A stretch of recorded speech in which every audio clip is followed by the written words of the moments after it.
Hello everyone, Sunton2, welcome to another mod overview, this time on Over the Biomes You'll Go fabric version. So what this adds is simply many of the biomes and woods and stones and a few ores and some tools that I show in the Forge version and brings it over to fabric. Otherwise though, there is a list of differences you can see here, so there's no boats. There is bookshelves, but they don't work with enchantment tables. The end biomes don't spawn, and otherwise that. There is a multitude of biomes, which you can kind of see here. There's a bunch of cold, hot, nether, and so on. But we'll just see what we can have generate, and then there is also some other consideration, I guess, as well for mix and bootstrap, which is more so to do with the forward version than the fabric. I guess for like sort of other differences or consideration of such. But yeah, so we'll start off with some of the blocks first that you encounter, and then we'll go to some of the biomes. So yeah, what you'll probably come across in some of the biomes, obviously, is a ton of different woods. And many of the different crafting tables I've just got here, so you can get an idea, as they do have some enchantment-like display elements, or enchanting table elements on them. This also gives you a bit of an idea of what the planks will look like for some of those woods, along with the regular crafting table, of course. So, you've got certain things like aspen, which will just spawn in a few elements, so you can get an idea of those. So there's sort of these. That's not what I wanted. Let's see, planks, and then the bookshelf, and then the crafting table there. When using the crafting table, I find that it doesn't actually get me into the GUI though. Yeah, as you can see there, it sort of just tries to get in there, but it just doesn't want to let me. Whilst with here, it actually works on the regular crafting table, so I don't know if that's a bug or glitch or something, but yeah, any of these that I try and interact with, it's either now that it's not working at all, so they have no functionality maybe, but some maybe it does, it's just gonna flicker and it has no idea what to do with it. So I'd say stick with the regular crafting table until that's worked out. Yeah, so we've got some aspen here. We've got, we'll just put a door here, a few other elements, just so you can get an idea among what some of these will look like. And you've got baobab, I think that is. And we'll just sort of spawn in a few of those as well. So see what it looks like on the top, along with some other elements. What its door looks like. Not sure if that's, yeah, that's kind of transparent, I think. We've got blue enchanted, like so. Let's get a few of those down. We've got cherry.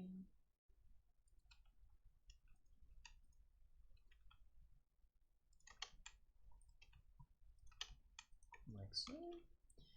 We've got Sika or Chica or something like that. I'm not too sure how you say that one.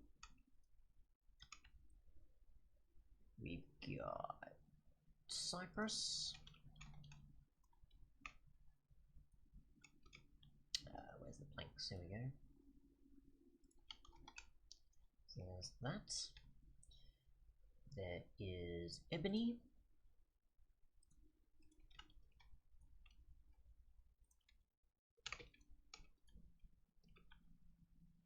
Next is fir. That's what I wanted. There we go.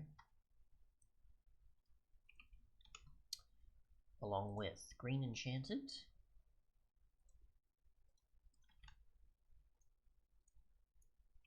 But to be blue enchanted. We've got holly, or holy, sorry. I don't know, I messed that up. Green enchanted there. Then after holly, you've got jacaranda.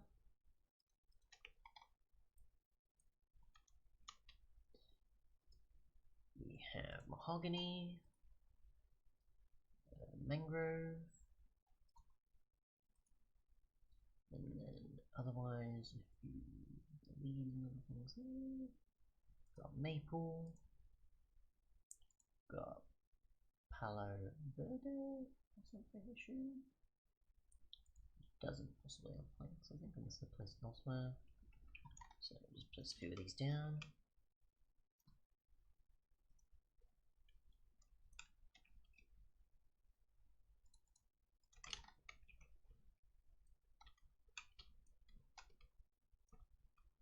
So this is what those look like.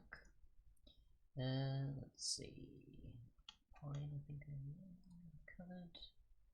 Ready. We've got rainbow eucalyptus,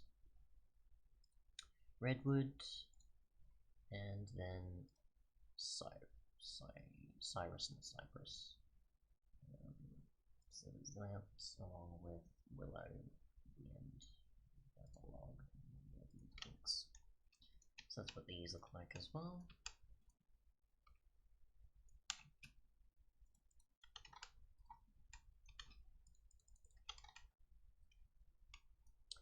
There's that. As well as witch hazel as well. And then the last remaining is Zelkova, I think. So that's pretty much it in terms of all the woods. And obviously you can make them into any different type of thing you can think of, from bookshelves to slabs, stairs, doors, and so on. So there's that. Otherwise, there is a bunch of dirt and nylium, which we'll cover when actually looking through the biomes, along with stems and a few other things. There is also a bunch of these stones as well, such as, and we'll just break a few of these. So we've got red rock bricks, and we've got a bunch of chiseled, cracked, and other versions here, along with some mossy versions. We've got the following here, which I'm trying to remember which that is. The Potzel dacite, overgrown, and overgrown stone. And you've got some mossy stone along with rocky stone.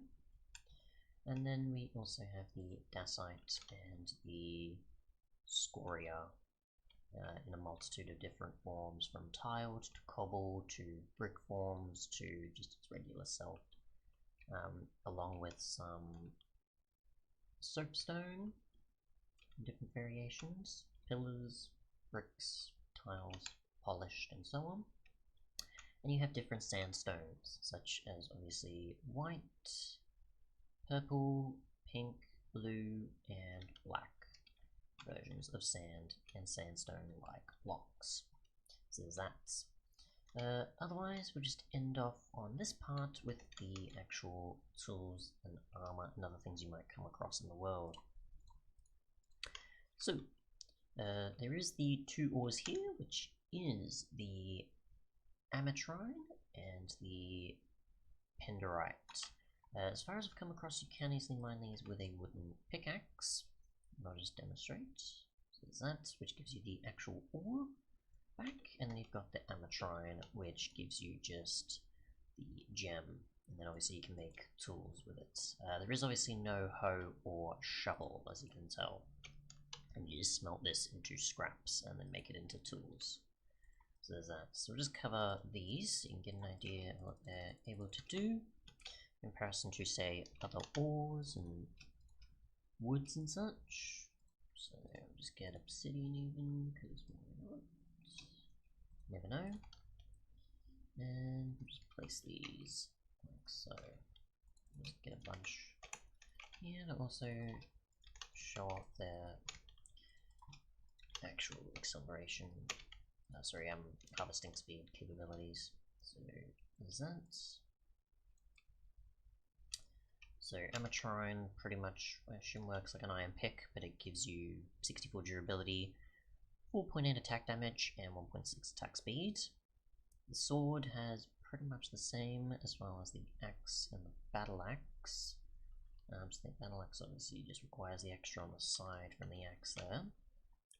So there's that. So pretty much the same attack speed as you'd expect, except for the fact that obviously the attack damage is the same across all of them, so it doesn't really matter, I guess, what you use. And if we just do this, actually get to a proper tree, I think, because that'll better demonstrate it. There we go. So we've just got some trees here. See how fast that is, and the battle axe seems to be an axe that obviously you can use for attacking, and as an actual upgraded axe, I guess, as well, maybe? Not too sure. So there's those, along with the Penderite, which obviously has 2000-ish durability, which I don't know if that's more than Netherite, I think. We'll just test with the shovel here, so that'll be easy to show. Yep, so it's better than Netherite in terms of durability, but in terms of stats, it's kind of 8 on the sword, same attack speed, obviously, but it's better in terms of damage as well. So there's that. We'll just test this. It's not too bad, and we'll see if we can break obsidian with it, which my guess is that we will be able to, whilst the other one I don't think we're going to be able to at all. I'm pretty sure they are iron equivalent. So there's that. And if we obviously test the axe and battle axe, we can see how fast those harvest wood as well.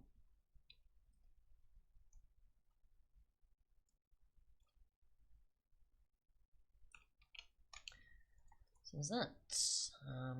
So yeah, the battle axe is definitely better than the sword. The axe is also better than the sword as an option. But the attack speed is obviously a lot slower on this battle axe in comparison to the axe itself being 1 and the sword being 1.6. So there's a few differences there. Finally though, before ending off, we have the lantern, which you can make glowstone and iron nuggets with. Obviously, just another lantern option. You've got pervaded netherrack, which I don't know if it's supposed to be like an ore or it's just like a thing that contains netherrack. I'm not too sure. I'll just try mining this and you get glowstone from it. So it's glowstone and netherrack, it seems. So there's that. There's a warped cactus, which we'll just get some. I'm trying to think, where is it? Here we go. I think it would work on this. I don't think there was a sand or anything missing. I'm actually not too sure how you place this. We'll just get some sand, I guess. Nylium soul sand, that's what we want. No? Okay, so just get some sand? Okay, so sand works. So there's that, and obviously you do pretty much the same amount of damage as you'd expect. And use it for cyan dye in comparison to how you would with regular cactus. Cactus green. Now we have a green apple. And we'll just give ourselves the hunger effect here. We'll switch difficulties. And we've also got the holly berries, which obviously appear on the actual leaves of the holly trees. So we'll just consume the berries, which give us 1, and the green apple gives us 2. There's not much there. And you got Cynthian scaffolding, which you can make stalks, or find stalks, I assume, in a certain biome, which we'll cover obviously in the next part. So if you've got another type of material, you can use that for scaffolding, of course. But obviously in the next part we'll cover all the biomes, we'll actually see how things generate, such as the trees, the ores, and anything else I missed, obviously in this part, like the flowers and other bits and pieces. But yeah, thanks so much for watching, and goodbye.